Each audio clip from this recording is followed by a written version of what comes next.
Hello everyone, welcome back two is English literature. तो आज हम डिस्कस करेंगे मॉडर्न अमेरिकन लिटरेचर की एक फेमस शॉर्ट पोएम को, we real cool by Gwendolyn Brooks. तो ग्विंडोलिन ब्रूक्स का एक पोइट्री कलेक्शन पब्लिश हुआ था, द बीन ईटर्स। 1960 में इसको उन्होंने पब्लिश किया था। तो हमारी ये जो पोएम है वी रियल कूल, ये इसी का एक पार्ट है। हमारी पोएम बहुत ही छोटी है बट ये हमारे यूथ को एक पावरफुल मैसेज देती है।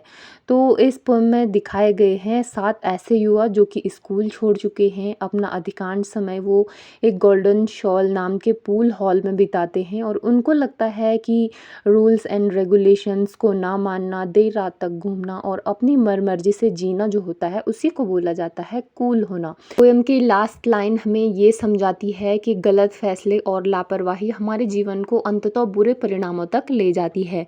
तो चलो अब लाइन बाय लाइन इस पोएम को एक्सप्लेन करते हैं और समझते हैं। तो पोएम का टेक्स्ट कुछ इस प्रकार से है। The pool players 7 at the golden shovel, we real cool we, left school we, lurk late we, strike straight we, sing sin we, thin gin we, jazz June we, die soon. तो इस प्रकार से हमारी ये poem उन्होंने लिखी हुई है।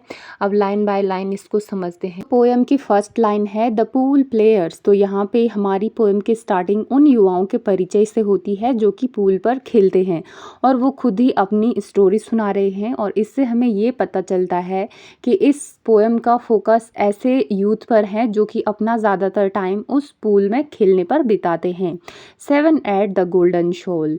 अब यहाँ पे कवित्री बताती है कि 7 लड़के गोल्डन शोल नाम के पूल हॉल में इकट्ठा होते हैं और साथ ही ये भी बोलती है कि ये जो जगह है ये केवल एक खेल की जगह नहीं है बल्कि ये अनुशासन से दूर और गैर जिम्मेदार जीवन का प्रतीक है। यानी कि यहाँ पे आके वो जो यूथ है वो अपना डिसिप्लिन भूल जाते हैं, अपनी रिस्पॉन्सिबिलिटी को भूल जाते हैं। We real cool we. अब ये लड़के गर्व से कहते हैं, प्राउडली ये कहते हैं कि हम बहुत कूल हैं। उन्हें लगता है कि नियम तोड़ना और अपनी मर्जी से जीना ही बहादुरी है। तो यहाँ पे ब्रूक्स ने आयरनी का यूज़ किया हुआ है क्योंकि जो उन यूथ को अभी कूल लगता है वही उनके भविष्य को बर्बाद कर रहा है। Left school we. अब इस लाइन में देखो वो प्राउडली कह रहे हैं कि हमने स्कूल छोड़ दिया। तो शिक्षा प्राप्त करने और अपना भविष्य बनाने के बजाय उन्होंने गलत रास्ता चुन लिया है। वो उस गोल्डन शॉल पूल पर अपना ज़्यादातर टाइम बिताते हैं। Lurk late we. तो लर्क का मतलब होता है ऐसा जीवन जिसका कोई भी उद्देश्य नहीं है, बस इधर उधर घूमो यही जीवन है। तो इसको बोला जाता है लर्क या छिपकर समय बिताना। तो ये जो लड़के हैं ये देर रात तक बाहर रहते हैं और अपना जो समय है, कीमती समय, उसको व्यर्थ करते हैं, बर्बाद करते हैं। Strike straight we. तो इसका अर्थ है कि वो पूल पर बहुत अच्छा खेलते हैं बट इसका डीप मीनिंग ये है कि वो अपनी इस छोटी सी कला पर गर्व करते हैं, प्राउड करते हैं, जबकि ये उनके जीवन का सही उद्देश्य नहीं है।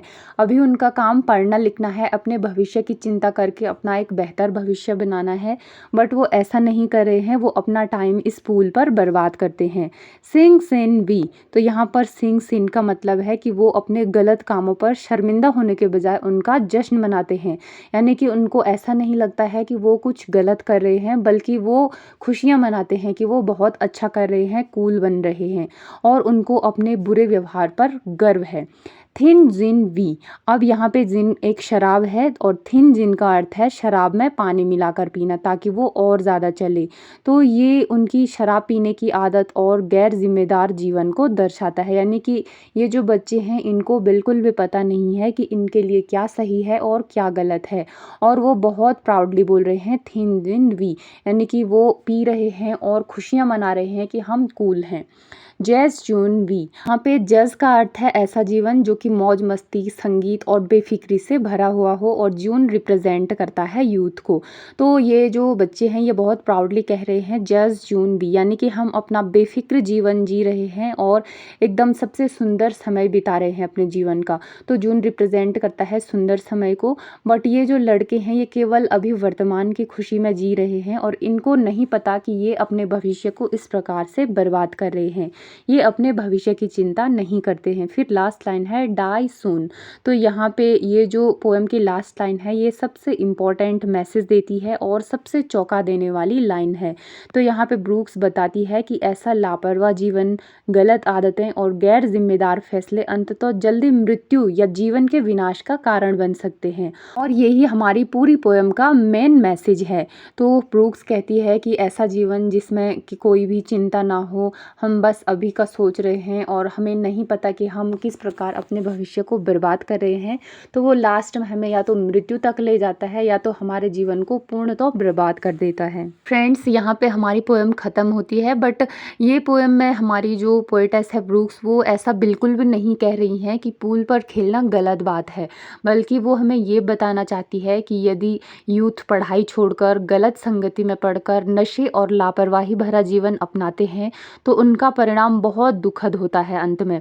और शुरुआत में ऐसा जीवन भले ही कूल लग सकता है, लेकिन उसका अंत बिल्कुल भी अच्छा नहीं होता है। वो उस यूथ को पूर्ण रूप से बर्बाद कर देता है, क्योंकि यूथ एक ऐसा टाइम है जब कोई भी इंसान अपना जीवन बना सकता है या बिगाड़ सकता है। तो अगर इस टाइम पे लापरवाही की जाए तो जो जीवन है वो बर्बाद हो जाता है। लेकिन वहीं अगर किसी को ये अक्ल हो कि हमें क्या करना चाहिए और वो अच्छी राह पर जाए तो उसका जीवन पूर्णतः बन जाता है। आज की वीडियो को बस इतना ही रखते हैं और मिलते हैं नेक्स्ट वीडियो में।